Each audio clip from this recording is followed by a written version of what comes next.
What's up everyone, it's your boy Tarek and I'm back today with another Love is Blind review. If you guys are new to the channel, be sure to hit that subscribe button with the notification bell on.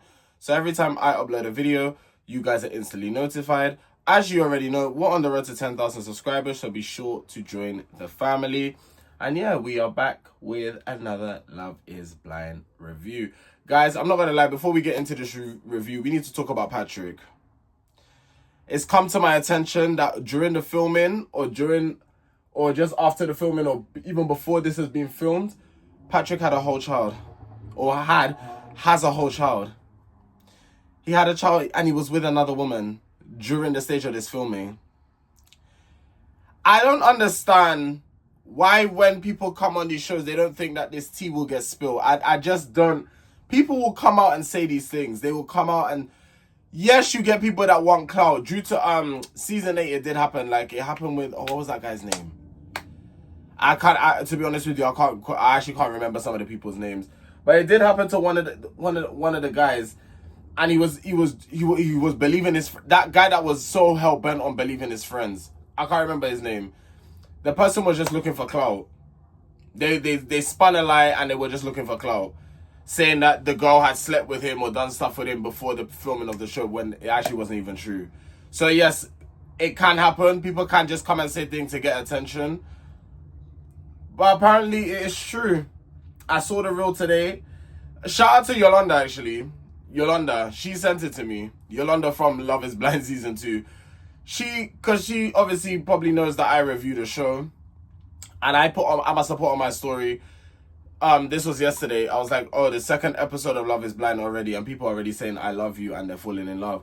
That's another thing I'm going to be talking about today in today's review, because I don't understand how people are falling. I don't get it. Me personally, I don't understand. But yeah, Yolanda was like, you're focusing on the wrong thing. You need to be talking about this tea. And I didn't even know about this until she sent it to me. So yeah, Patrick, and he was moving very weird into this whole, listen, I'm not knocking anybody's spirituality or what anybody believes in. We all believe in different stuff. I will never get with a man that is spiritual like that. That literally doesn't think for themselves. They go off the spirit. They go off the energy. They go off my spleen. I can't. If I hear that one more time. If I hear that one more time, I'm tired of hearing that my spleen. I'm tired. But anyway. That's just a little bit, for those that didn't know, now you know, the guy has a kid. But anyway, let's get into this review. So it starts off with Sophie not being happy at the fact that Kieran has seen her vulnerable.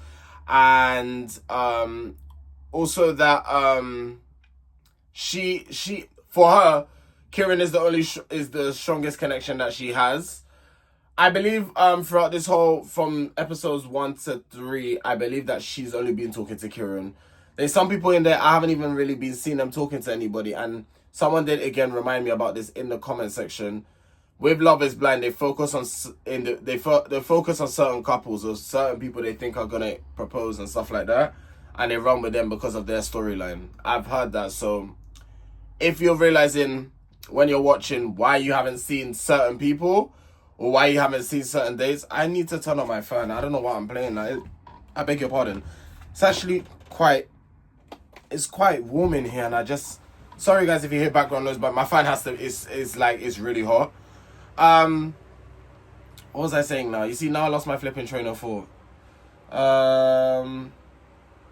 Yeah, so if you're seeing like, oh, you see these people in the quarters, but you're not really seeing them, that's the reasoning why. It's due to the storyline. That's all it really is. So yeah, Sophie isn't happy about that. Sophie felt disrespected as Kieran wasn't transparent with her, and she was upset at the fact that Megan came in and was screaming how happy she was from receiving the gift from Kieran. Now, I'm not sure if Megan and Sophie knew that they were seeing the same guy prior. I know that Sophie definitely knew Megan was, but I don't know if Megan knew that Sophie was. I'm not quite sure about that. But what I will say is this. Giving someone a gift is a big gesture. I'm not going to lie, so I can understand why Sophie feels disrespected. I do get it. Giving someone a gift, especially spraying your cologne on it, I understand. That's a big move. That's a big gesture. That's basically saying, okay, cool, I'm marking your territory. In my eyes, that's the best way I can word it. You're mine. Yeah. So I understand why Sophie felt disrespected. Then we see Jed and Barda have their conversation, and Jed wants his tattoo to be perfect because I believe, was it Barda? Yeah, Barda asked what does he think about tattoos, and he basically answered and said that he wants his tattoo to be perfect, and he hasn't got any tattoos yet. Then Barda gave a little backstory to her to her younger life. That made no sense. She basically gave a backstory to when she was younger. I don't know why I said younger life. That made no damn sense. She actually migrated to the UK with her family around when she was like 5, due to a war going on back in her home country. Guys, just imagine for a second, some of us actually have to thank God and count ourselves lucky of how much we live a normal life. And I do this in inverted commas because I don't think, me personally, call me crazy, I don't think anybody's life is normal. I don't. If you really think about it, guys, most of us do 9 to 5. After the 9 to 5, we either go to the gym, come home, cook, do whatever we're doing. We literally have a few hours for ourselves to chill, chinwag, go for a drink, go for a meal, go on dates, do whatever we're doing, repeat the same cycle the following day. Do you call that normal? And I'm asking you, we, in our heads, see it as normal because it's the daily routine. You go to work, you have to work in order to pay your bills. Think about that. Is that a normal life you want to be living? Working to pay bills, some of us, that's what we do. That's what it is. That's what we do. But we have to count ourselves lucky for living just this type of life. Because there's people that, if you look at other countries, they have war going on. They don't know if they're going to get food the next day. And I hate to be that person, but I have to be that person at the same time. I hate being that person, but I have to be that person because we are actually very lucky. And a lot of us take it for granted. When she was saying it, like, there was war going on in our country, kids growing up around bombs going off, guns firing shots. A lot of us don't come from that, so we wouldn't understand. We don't feel the pain that other people have had to go through. But I sympathize with these people, even though I don't fully get it and I don't understand. I sympathize with them because, like I said, I'm blessed to be in the position I'm in, and I feel like a lot more people need to start feeling that way. And a lot of us, including myself, I have taken stuff for granted because it's like, I live in the UK. I get food and drink every single day. I get to see my friend. Like, people consider that normal, but it actually, normal is what you consider normal. Me personally, I don't consider that normal, but yeah, you guys get my gist. Sorry, I just had to kind of go on a little tangent there because it's like a lot of us do take life for granted. We do. Barda ends up also saying that she started working since she was the age of 13. At that point, you don't even have your national insurance number. So yeah, she started jogging from a young age, and now she's at the highest level of her company. So you see, guys, if Barda isn't an example of where hard work can get you, I don't know what is. We then move on to Sarova and Cal. They're getting ready to meet each other face to face. I liked how Cal dressed in like his traditional Pakistani attire. They both look really good together, guys. I'm not going to lie to you. It's giving, not to sound stereotypical, but it's giving Princess Jasmine and Aladdin. It's actually giving her. I'll be so real with you. It's giving Princess Jasmine and Aladdin vibes. It's giving them those type of, like, they look so... Sarova looked amazing, by the way, in that red dress. Oh, God, girlie ate. In that red dress, she ate. And then Cal coming in the Pakistani attire. Yeah, it was actually giving what it was supposed to give. I'm not going to lie to you. But then what kind of caught me off guard, and I'll be so real with you guys, and this is why I'm going to get into it a little bit. Cal tells Sarova that phone ran out of storage, so I had to really clear some space. But now I got loads of space back because I had to get rid of a few irrelevant things. Anyway, let's get back to it. So what really confused me is the fact that these people are telling me that they love each other really quickly. Like I said, I'm not going by the filming because obviously I don't know the course and how long it takes to film the show and like how many days they really spend with each other. I don't know all of that. If I had that knowledge, then maybe these reviews might be slightly different. But I'm going by episode. You're telling me in the space of 3 episodes you love these people. And it's literally almost every couple is saying the same thing. It's giving setup, it's giving storyline, it's giving not authentic. That's my honest opinion. When it comes to the love part, the other everything else seems genuine. The I love you, okay, it's a bit much. Every time now Patrick comes on my screen, I'm just thinking you're a trash human being because you have a kid with another woman and you're on this show. Yeah, I don't really have anything to say about Patrick, but towards the end of the episode, he's gonna get dragged because of what he done. I'm telling you, this whole spleen thing is getting ridiculous. Respectfully, and like I said, if you guys have your own belief and you believe in whatever you believe in, that's absolutely fine. But when it comes to like, did he follow his spleen to come on Love Is Blind? He must have. To leave his child and the woman he was with to come on Love Is Blind. Disgusting behavior. Patrick and Anu then have a conversation. He's saying there is much more to explore with Anu.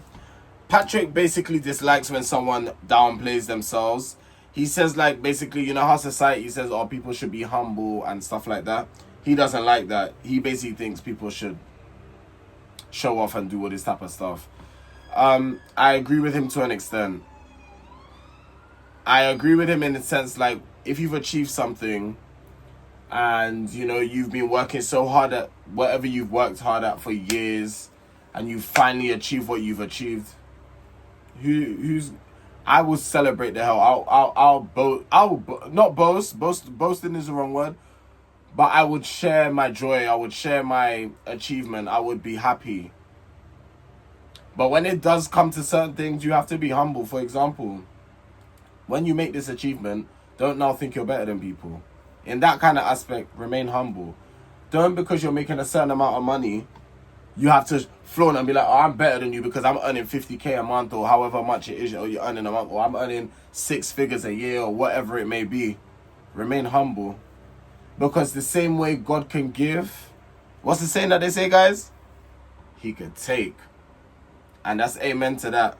Because the same way God can give, there's someone, I'm not going to say the person, there was someone, there's someone's music I used to listen to. And they even spoken about it. Someone's music I used to listen to. They went through the same thing. They weren't humble. They were getting the millions of views, the 10 millions, the songs were hitting charts, everything like that.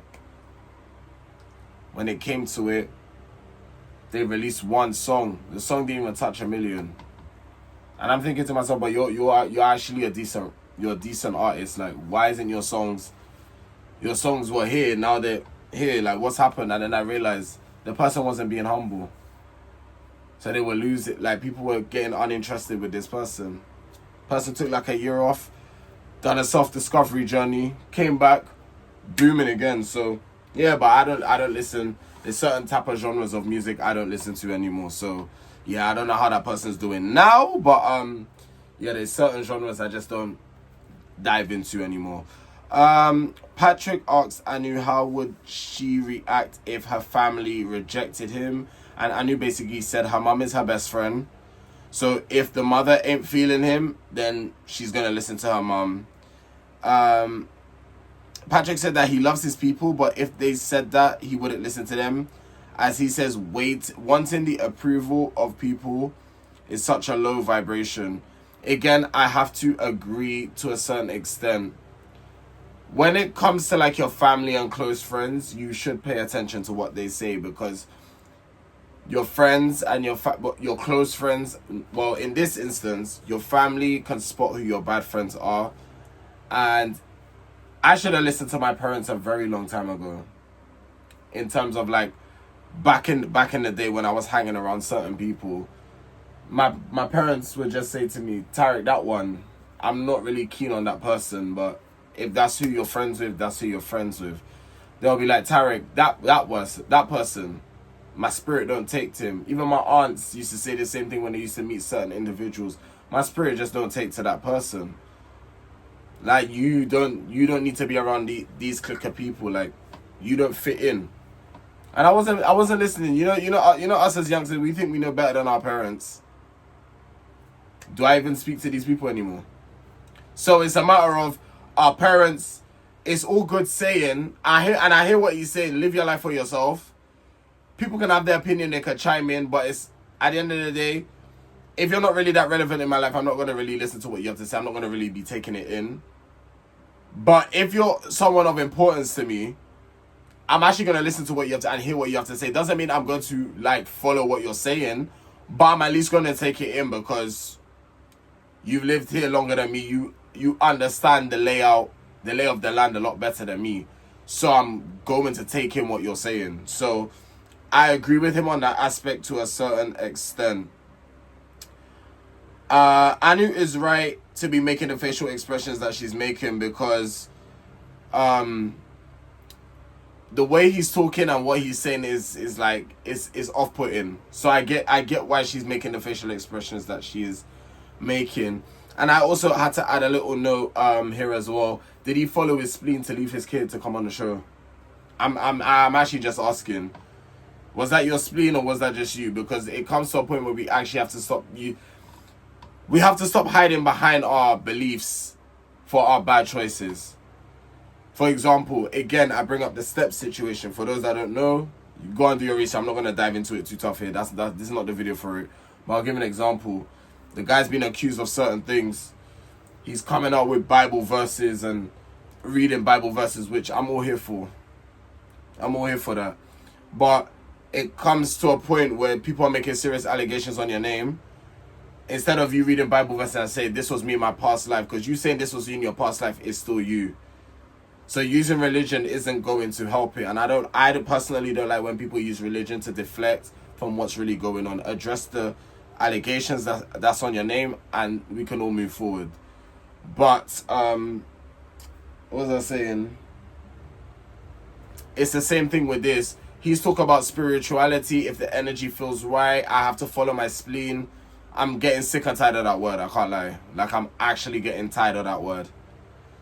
It's actually doing my flipping head in. He's saying he follows his spleen. So this is what I'm saying. Did you follow your spleen when you left your child? Are we gonna keep using the spirituality as like a deflection, or are you gonna take accountability and just say you're a shit person? Which one is it? On to my next point. Demola and Katisha are having a conversation, and he wrote down a little something for her. The poem was decent, I won't lie to you. Katisha says that the connection that she has with Demola at the moment is very curious. And she's not used to the amount of admiration. And this is what I sometimes say when women, you have a good guy in front of you, yet you run from them. Because Katisha, what is there to try and understand? Sweetie, what is there to try and understand? You have a good guy in front of you. He's there literally giving you can't see him because there's a wall blocking you, but there's a good guy in front of you. Why are you not?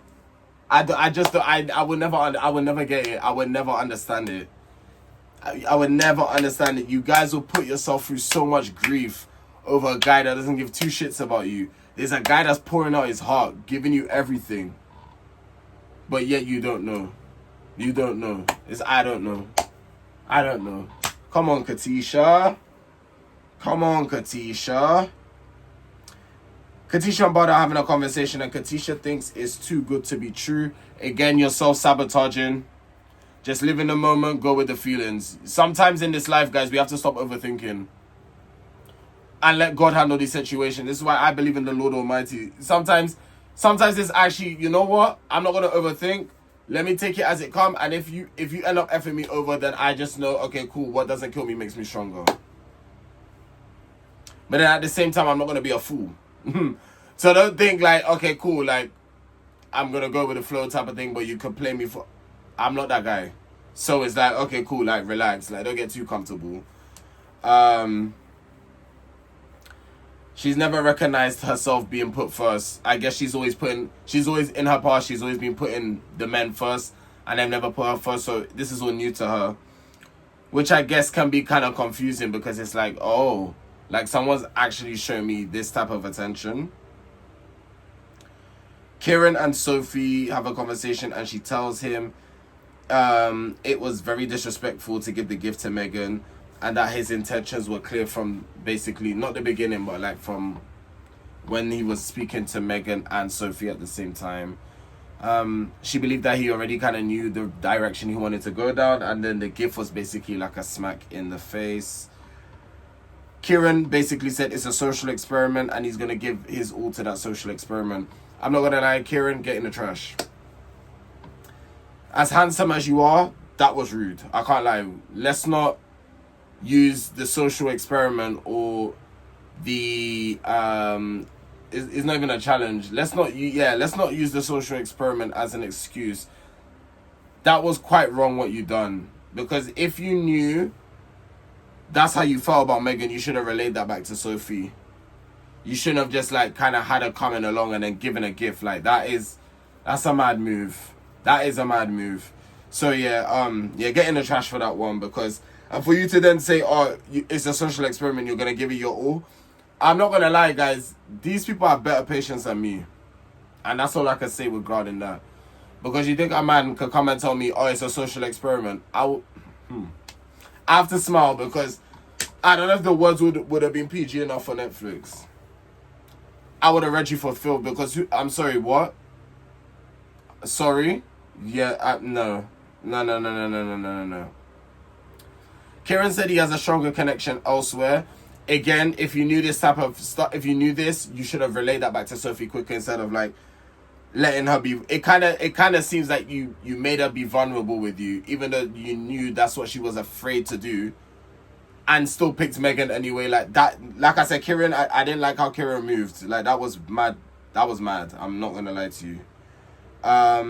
He's apologetic to her for coming across disrespectful. He didn't mean, he doesn't want to hurt anybody.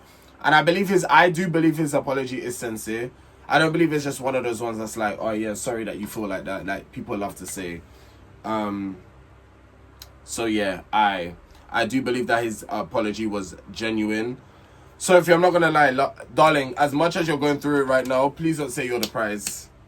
I actually have PTSD from that phrase. Please do not say you are the prize. Because when it was season 11 of Love Island, when it was Io, Mimi, Jess, Harriet, when it was their season, that's all Jess was saying. I'm the prize. And when I heard it, it just I'm telling you, I actually get triggered when I hear it. Like, it's actually like, no, please refrain from saying that. I get what she's trying to say. Like, she's like, on the outside world, this would have never happened. But I like Sophie. I like how she stood on business. She basically didn't take his shit. She's like, I really don't want to hear what you have to say. Like, I basically don't accept your apology because you knew this one beforehand. You're saying your intention wasn't to hurt me, but I mean, that's what it's giving. Like, you kind of knew what you wanted to do from the jump, but you didn't communicate with me, bro. Like, what's good? So no, I rate Sophie for standing on business, and then like she was done. She was very, very upset. She said this experience has taught her that it's okay to be more vulnerable and more open. But I can also see why she was scared now, because it got thrown back in her face. But with that being said, at least she knows that it is okay to be vulnerable. Sometimes this is gonna happen. Like, you will get rejected. It will happen. Unfortunately, Sophie, I know it's probably never happened to you. It's probably never happened to you. Your roster's probably, but it does it can happen. And because it's happened to you, it's a shock. You can't believe it. And then, Sophie ends up leaving. Then we get to Patrick and Anu. He keeps talking about this splenic intuition. I told you already, I'm really getting tired of this. and realizes that he doesn't want to see anyone else.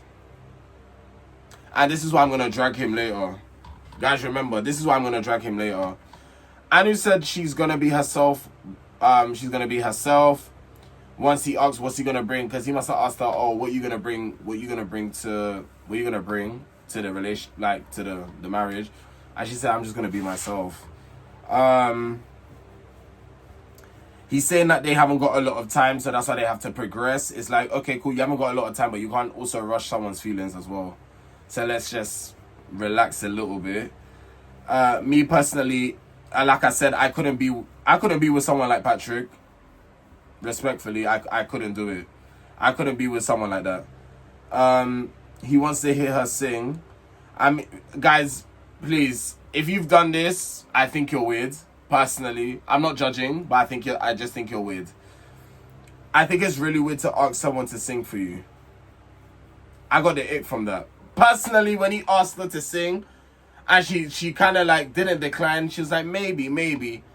And he was getting kind of all like, I got a massive ick from that, because who asks someone to sing? Whether they sing or not, if the person wants to sing for you, then they will sing. I wouldn't personally ask someone on a date, or if I'm seeing someone, oh, by the way, can you sing for me? What, sorry? I just think that's so weird. Oh my goodness. Yeah, I got the ick from that. I'll be so real. Then we have Javen and Katisha. Katisha feels Javen is holding back.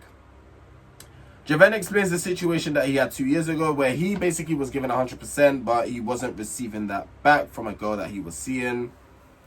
Javen says if he isn't her number one, then that's where the cookie crumbles. I mean, Javen is the type of guy, he plays it very cool. I know that because I'm the same. I play it by ear. I play it very cool. I go with the flow. I don't force anything. I don't rush anything. If it's there, it's there. If it's not, it's not. Not the end of the world. The globe still spins. God is still up in the skies, looking down on us. I ain't complaining. It is what it is. Yeah. Javen is talking to Jed about the conversation he had with Katisha, and says about her having another connection with someone, and basically she's being love bombed by this person. Bearing in mind, Javen doesn't know that it's Demola, but Demola knows that it's Javen. It's very interesting to see the dynamics of who knows who else is talking compared to who isn't talking. So that's very, very interesting to see. Kieran and Megan have a conversation again, and Kieran basically admits to wanting to do the rest of the journey with Megan. Jed and Barda set up like I thought it was really cute what she done. She set up like a cute little word search. Excuse me, and also got him some like Lebanese food as well, which I thought is really thoughtful and really cute. And then on the website it had specific words of which she would like for their future. I thought it was really thoughtful and really cute.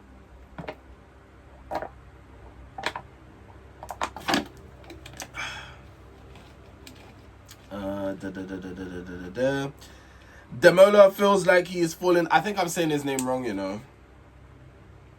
Demola. Am I saying it? Guys, let me know. I feel like I'm saying his name wrong. I just get that inkling feeling I'm saying it wrong. So I do apologize if I'm saying your name wrong. Demola feels like he's falling in love with Katisha. Again, what's with the all falling in love? At this point, I might as well go and say to someone, I'm falling in love with you. Like, it's not giving. Me personally, I'm not really feeling that. He prepares like a meal for her, which is like Spanish based, because it's got like the Spanish flags underneath, and it was really cute.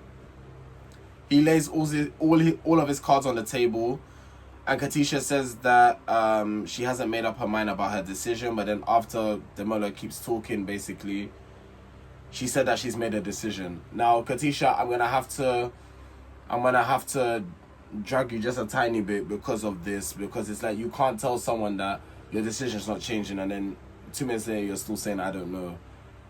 You see people like that, I don't really respect that. It's like flip-flopping. You said to the guy, now you have to go back on your word.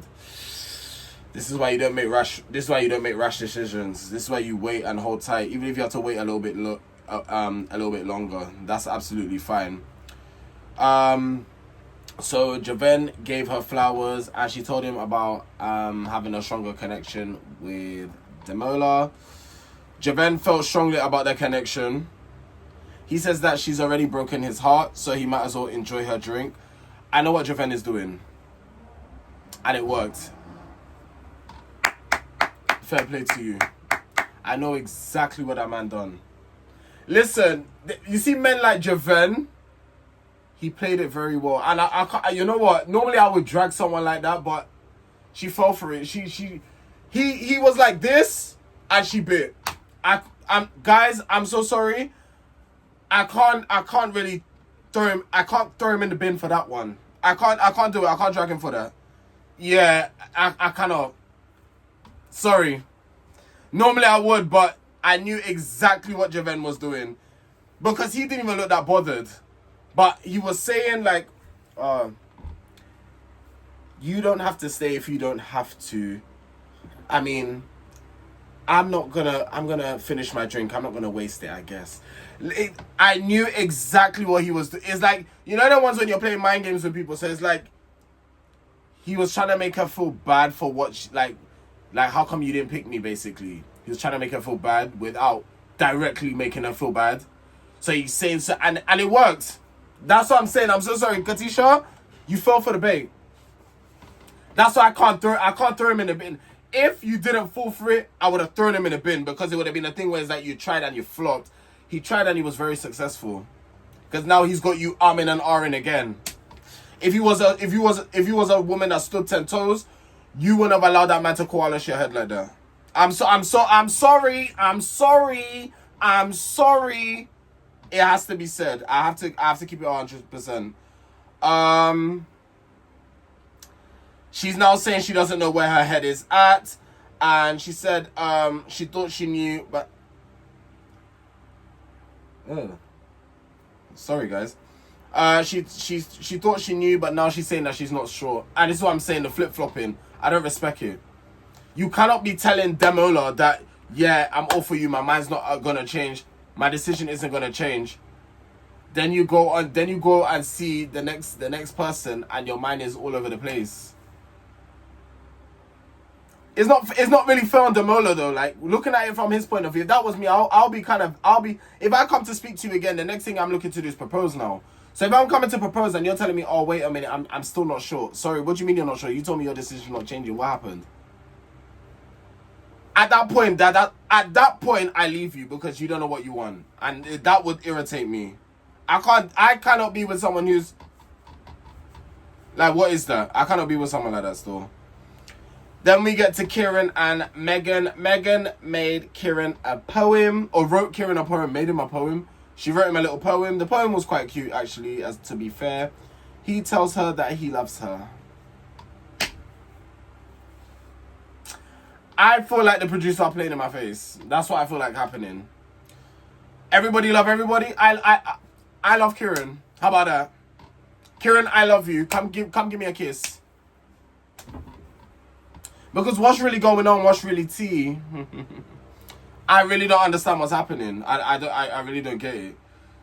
And then he ends up proposing to her. Now this is where I'm gonna drag Patrick. I'm gonna drag his splenic. What's it called? Splenic ass. This is where I'm gonna drag him now. So Anu wrote the song as requested. The man wanted to hear her sing. Anu went out of her way. This is why you never do too much for a man. You never do too much for a man because it's never appreciated.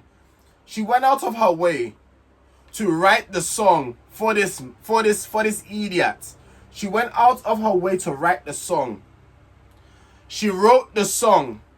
Now tell me why this man is saying, she's saying, do you want to hear the song? He's like, yeah. But when I heard the but, I said, oh no. Oh no. What shit is going to come out of his mouth now? What's he going to say now? He feels like he's undeserving of the song, which is true. So, okay. You're not deserving of her song. You're not even deserving of her time or energy. Since you have a whole you should be looking after. And then he ends it by saying he needs to follow his spleen. I wanted to dash my phone on my TV, you see? I wanted to dash my phone on my TV. This is why you don't date these type of men. Again, respectfully, I'm so sorry. If you're spiritual like that, you gotta be, there's being spiritual and then there's actually, okay, cool, like, human, you understand, like, stop hiding behind your belief. And a lot of you do it. You hide behind religion to spread hate. A lot of you hide behind religion to spread your homophobia. A lot of you hide behind religion to hide the fact that you've done something wrong. Oh, Jesus didn't, what's it? Jesus sinned many times. The disciples sinned. So, if all of us... Yes, that's it. Even though that is all true, you still done it. You have to face the consequences. There's religion, but then there's also law as well. You understand? So, yeah. Yeah, and the episode ends there, guys. We have... Sorry. 1 minute.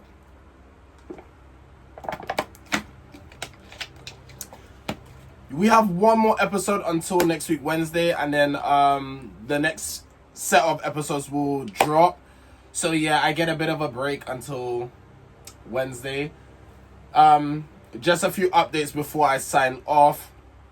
Tawi is returning on Sunday, and we're getting Tawi Sunday and Monday. We're getting it 2 days. So yes, I'm glad, guys. I'm glad we're getting Tawi 2 days. I think it's because Big Brother's coming on in September. That's why they're dropping it twice a week now. So from this Sunday we get Tawi. So be sure to follow me on TikTok. I'll review it on TikTok. I'm not gonna review that on here. Excuse me. What else am I gonna? I beg your pardon. Lord have mercy. What else? I had something else I needed to tell you, lot. Okay. I did make this on my TikTok, but I guess I would just cover it here quickly. I was wrong regarding when I made the video about Tony looking pretty and stuff like that. I thought it was for the reunion. It actually was just for their rap party, like for wrapping up the season and stuff like that. I thought it was a party that they have for the reunion. So my bad. I got some misinformation. So I do apologize regarding that. I feel like I don't know. I just feel like there was something else I needed to tell you guys. Yeah, so one more episode, so you'll get the last review from me for episode 4 tomorrow. Hopefully it comes out a bit earlier, depending on my schedule, but I've got some stuff planned for tomorrow, so I don't know what time. Just have your notification bell on and then you will know. But yes, guys, if you have enjoyed, please do not forget to like, comment, share, and subscribe. We're on the road to 10,000 subscribers, so be sure to join the family. It has been your boy Tarek, and I'll see you guys tomorrow for episode 4 review. Take care.